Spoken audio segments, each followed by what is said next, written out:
Maraming mga tao ngayon, mga kapatid, na nahihirapan sa mga nangyayari sa kanilang buhay. Praise God. Depressed, failure, brokenness. Maaari isa na rin tayo, mga kapatid, sa nagtatanong, bakit pinapahintulot to ng Diyos sa akin? Mabigat ang pakiramdam sa panahon na nagdurusa. Sino pa sa inyo nagdurusa lang pero nakangiti pa? Wow, tibay. Tinutorture niya eh. Parang nakikiliti lang. Ano ba yung toothpick lang? Mabigat, mga kapatid, ang pakiramdam ng nagdurusa. Kung humingiti ka at habang nahihirapan, hindi pa yan pagdurusa. At kung minsan, mga kapatid, dahil sa pagdurusa, ang panalangin natin ay nasasabi na lang natin sa Panginoon, Lord, tulungan mo po ako. Lord, hindi ko na po kaya. Kailangan ko ang tulong mo. Dahil may kahinaan tayo. Napapagod, nasasaktan, mga kapatid. And then dumarating, mga kapatid, sa panahon na tila ba ang iilang mga Kristiyano, ilan sa atin ay gusto nang tumalikod sa paglilingkod dahil sa pain and suffering. Ano natin usaping pain? Pain. Suffering. Suffering. Baka sinasabi, baka nasa isip ng mga kapatid na pain, ha? Yung kaya ng katingko, pinasentor. Mga kapatid, iba to, ha? Alaksan. Kaya parang wala lang gawin eh. Kaya ng hilot. Ang tinutukoy dito, mga kapatid, ay yung mga diraanan mo na hindi ordinaryong pain lamang, mga kapatid. Kaya, dumarating sa point, habang tayo naglilingkod sa Diyos, para bang gusto natin tumalikod. Praise God. At may mga pagkakataon dahil sa bigat, mga kapatid, sa hirap, sa sakit na dinaranas, hindi natin namamalayan, ang mga mata natin ay napapaluha na. Kung ang sino mang walang problema dito, baka hindi ka tao. Sino walang problema? Taas ang kamay. Paspirin mo na sarili mo kapag wala kang problema. Ang lahat na may problema ito at magsabing praise the Lord! Praise the Lord! Ay, praise God! Hallelujah! Totoong tao tayo, mga kapatid. Amen. Kung kaya't lahat tayo ay may kanya-kanyang pain and suffering, di mo lang alam nung katabi mo, nagsasabi yan. Hindi lang nagsasabi. Yung suffering, yung pain na yan, hindi man yan nagsasalita ang katabi mo. Yung ka-church natin, yung kapatid natin, pero meron yung pain at suffering na dinaranas. Amen. Sabi ng isang quote, when no one knows your silent battles, God understand even your silent tears. Yung luha mo na yan, naunawaan ng Diyos kung gaano kasakit. Kahit ikay tahimik, alam ng Diyos yung pain na yan, yung luha mo.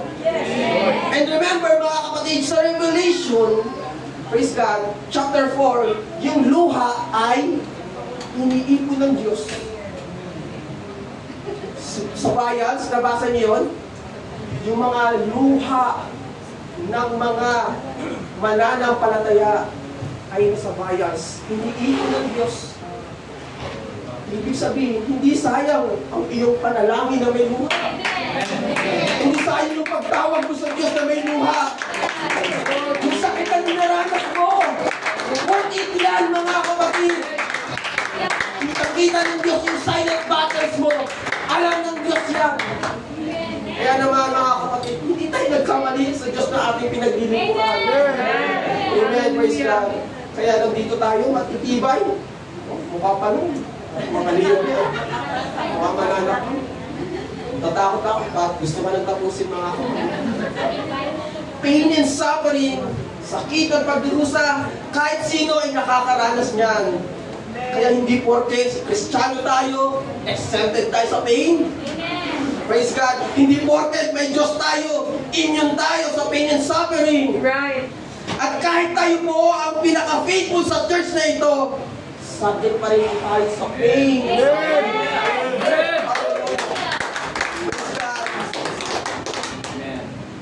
namin yung president, meron siyang tinatawag na invulnerable. Ibig sabihin, hindi siya pwedeng kasuhan kapag nasa pwesto. Pero nung nawala na sa pwesto si Duterte, di ba? Patong-patong na kaso ng sinampa. Kasi wala na eh. Invulnerable yun. But kahit ang president merong title na invulnerable, subject pa rin sa pain. Kahit Christian ka o hindi, bago ka sa church, subject ka sa pain, mga kapatid. Hallelujah. Ang kagandahan lamang, may Diyos tayo. Amen. Hallelujah. Sa mga bago pa lang sa church, kagandahan ng may dumaranas ka man ng pain, pagdurusa at sakit, may tinatawag ka kang Diyos. Hallelujah. Praise God. Praise the Lord. Praise God. Salamat sa Diyos. At sinabi ng Panginoon kay Satanas, iyo bang pinansin ang aking lingkod na si Job? Wow. Napansin niyo mga kapatid, hindi sinabi ng Diyos, iyo bang napansin, pinagbablaki yung ng Diyos si Job, iyo bang napansin ang aking magaling na manunugtog? No? Iyo bang napansin yung magaling mga umawit? Yung magaling mangharang, yung maganda manamit. Napansin mo ba yun sa Satanas? Hindi sinabi ng Panginoon yun. Ang sabi niya, ang aking lingkod. Praise God. Isa sa pinakamahirap, mga kapatid, sa harapan ng Diyos, ay may turing mo sarili mo, lingkod ka. Diba? Nanatili yun. Yung si Job ay nasa, hallelujah, naglilingkod sa Diyos. Nanatili ang kanyang paglilingkod. Imagine, libo-libo mga kawan, tupa, mga alangkay, at mga tauhan, pero nananatiling ang kanyang pagiging servant. Ano nangyari? Nawala ang bakod ng proteksyon ng Diyos, nawala ang pag-aari, mga tauhan, nawala ang anak, kaibigan, kahit ang asawa, at nagkaroon ng matinding karamdaman. Karoon ng bukol, mga kapatid. At sa panahon na yon, hindi pa ganun kadunong, katalino ang mga tao, kaya walang gamot, mga kapatid. Nagdurusa at nasasaktan si Job, mga kapatid. Praise God. Mayroong apat na dahilan, mga kapatid, bago natin ituloy ang kwento, kung bakit pinaintulot ng Diyos ang pagdurusa at sakit. Number one, tandaan niyo po, upang paalalahanan tayo. To remind. Ang lahat yung sabing remind. Remind. Diba, hindi nakapagsabi. Remind pala. Pinapahintulot ng Diyos ang problema, ang sakit at pagdurusa, mga kapatid. Hallelujah. Upang tayo po ay paalalahanan. Dahil minsan, hallelujah, ang tao ng Diyos, dahil sa pagpapala, nakakalimot na sa Kanya. Dahil sa trabaho, hindi na nabigyan ng priority. Hindi na napaprioritize ang Panginoon. Dahil sa financials, dahil sa negosyo, kaya merong pain, suffering, upang paalalahanan tayo ng Panginoon. Dahil, hallelujah, ang Diyos, alam niya ang solusyon kung tayo po ay nakakalimot at naagaw na ang puso natin ng ibang bagay. Alam niya ang solusyon. Magaan ang puso mo, ito ang pain. Ito ang pagdurusa. Sabi ng, hallelujah, Awit chapter 119 verse 105, ang salita mo'y ilawan sa aking mga paa at liwanag sa aking landas. Imagine nyo, yung Word of God ay nanitulad sa lamp. Praise God. Light. Praise God. Ang paa ay lagi natin ginagamit paabante. At mahirap umabante, mga kapatid, lalo na sa Bible times na wala kang dalang ilawan sa oras ng gabi. Ang Diyos, hinahiwatig niya na ang salita, ang Word of God, yung pakikinig ng pangangaral, yung Sunday school, yung mga pangangaral sa devotion. Hallelujah! Ang pagbabasa ng Bible, ilawan yan upang hindi ka matapilo, upang hindi ka magasgasan, hindi ka mapahamak.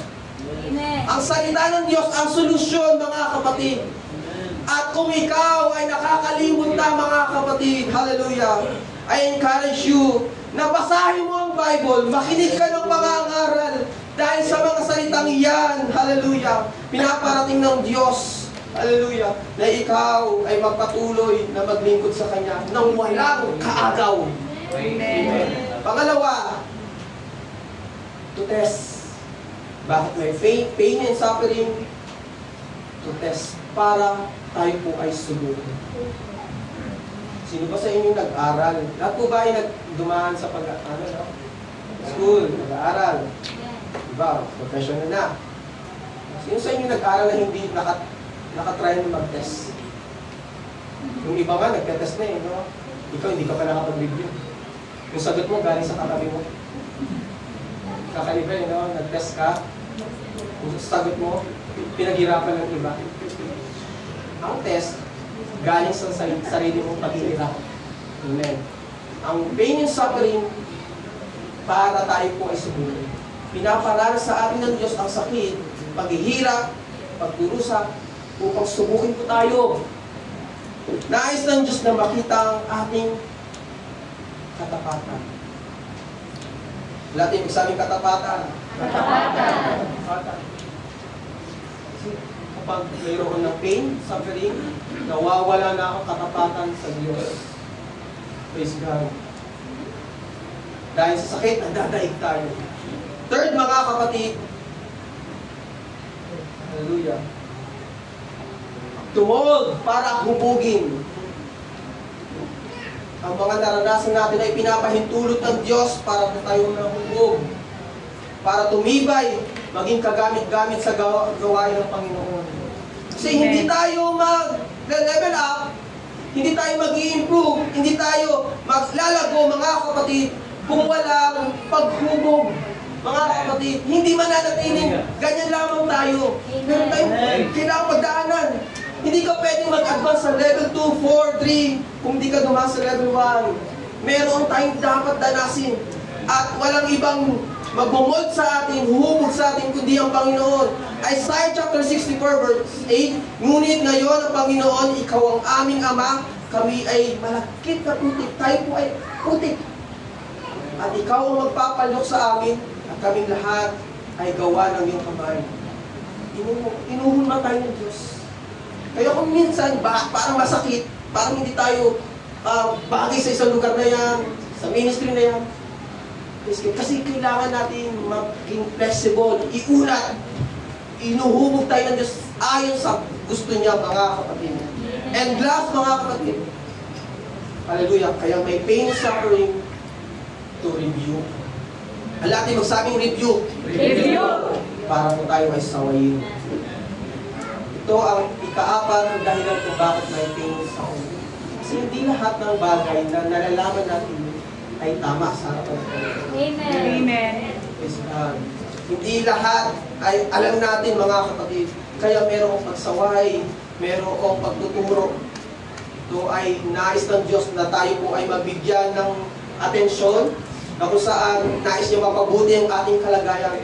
Meron po tayong freedom of choice, pero hindi ibig sabihin yan, hahayaan na lang tayo. Dahil mahal tayo ng Panginoon, kaya merong pagtuturo, pagsaway. Nang sa ganun, mga kapatid, malagay tayo sa nararapat natin kalagayan, mga kapatid, at lalo na sa paglilingkod sa Panginoon.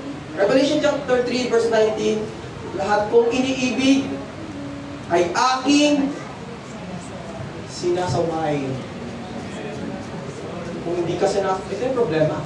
Kung hindi ka na sinasaway ng Diyos, baka hindi ka na mahal ng Panginoon. Pero salamat sa Diyos, sinasaway tayo ng